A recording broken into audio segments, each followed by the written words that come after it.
Ici, on est avec un des modèles donc d'antenne d'électroculture. Elle est toute en aluminium, l'aluminium qui est électroconducteur léger et qui ne rouille pas, hein.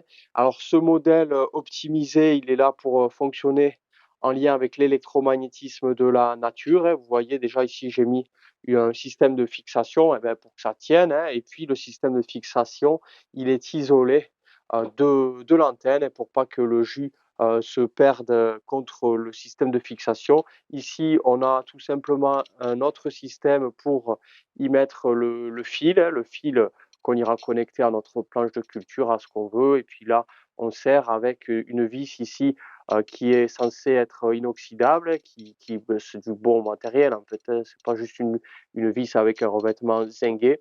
Le tube en alu, on y a mis, c'est soudé carrément, un radiateur ici, donc vous avez le radiateur en aluminium qui est soudé au tube carrément, comme on le voit là, pour une très bonne continuité et résistance et durabilité, hein.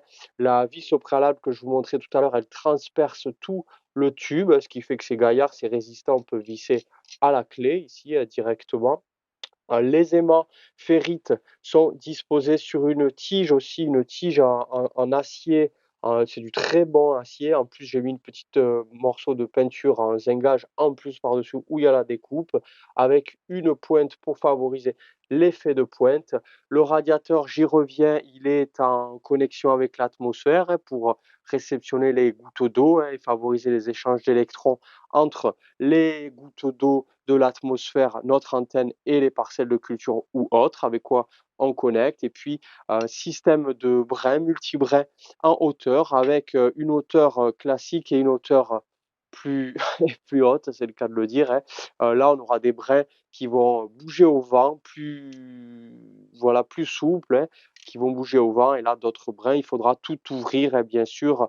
Alors, un autre des avantages de cette antenne, c'est son poids, en fait, hein. Il faut savoir qu'on l'érige on peut l'ériger à la hauteur qu'on veut, 2 mètres, 3 mètres, 4 mètres, mais les meilleurs effets, d'après les anciens écrits, c'est l'antenne à minimum 6,25 m de haut. Et là, vous voyez le poids, donc j'ai mis ma balance, hop, qui vient de s'allumer, je pose mon antenne dessus, on est sur 451 grammes, 451 grammes, donc un poids vraiment très léger.